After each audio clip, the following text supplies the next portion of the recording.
এবারে আসি শেয়ার মার্কেটের বিষয়ে। আপনারা সকলেই জানেন যে শেয়ার মার্কেট হচ্ছে এই মুহূর্তে সবথেকে একটা উল্লেখযোগ্য বিষয়।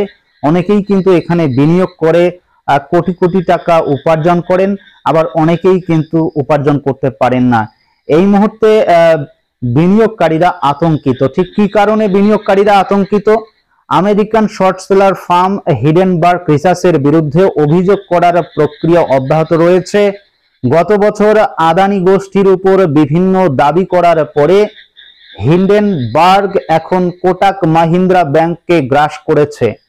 হিন্ডেনবার্গ দাবি করেছেন যে বিলিয়নিয়ার ব্যাংকার উদয় কোটাক ব্যাংকের সাথে ব্রোকারেজ কোম্পানি প্রতিষ্ঠা করেছিলেন এবং একজন নামহীন বিনিয়োগকারীর দ্বারা ব্যবহৃত বিদেশি তহবিলের তত্ত্বাবধান করেছিলেন। আদানি গ্রুপের শেয়ারের পতন থেকে লাভের জন্য হিন্ডেনবার্গ এই তহবিলটি ব্যবহার করেছিল। তবে এই বিষয়ে কোটাক মাহিন্দ্রা ব্যাংকের তরফেও স্পষ্টীকরণ দেওয়া হয়েছে।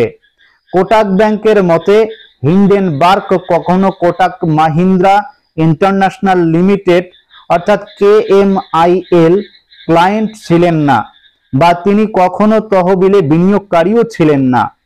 সে কারণেই সেবির নোটিশের পর প্রকাশ হিন্ডেনবার্গ 2023 সালের জানুয়ারিতে আদানি গ্রুপকে শেয়ারের মূল্যের কারসাজি এবং আর্থিক অনিয়মের জন্য অভিযুক্ত করে একটি প্রতিবেদন প্রকাশ করেছে। এরপর আদানি গ্রুপের শেয়ারে ব্যাপক পতন হয়।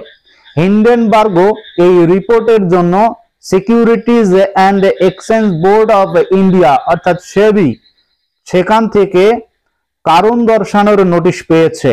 হিন্ডেনবার্গের বিরুদ্ধে আদানি গ্রুপের শেয়ারের পতনের সময় অর্থ উপার্জনের অভিযোগ রয়েছে। এখন হিন্ডেনবার্গ সেবি এর কারণ দর্শানোর নোটিশকে ভয় দেখানোর চেষ্টা বলে অভিহিত করেছে। এর সাথে কোটাক মাহিন্দ্রা ব্যাংকের বিষয়েও দাবি করা হয়েছে। আমেরিকান কোম্পানি দাবি করে যে এই একই ব্যাংক আমাদের অংশীদারের জন্য অফশোর ফান্ড স্ট্রাকচার তৈরি এবং রক্ষণাবেক্ষণ করেছে, যা ব্যবহার করে আমরা আদানি শেয়ার ছোট করেছিলাম। ব্যাংক শেয়ার বিপর্যয়।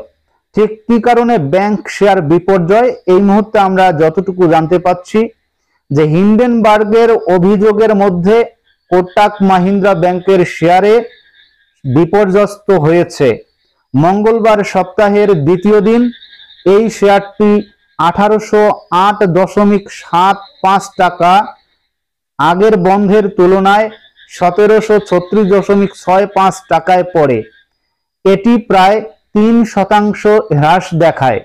শেয়ারটি 2024 সালের মে মাসে 1544.15 টাকার স্তরে পৌঁছেছিল।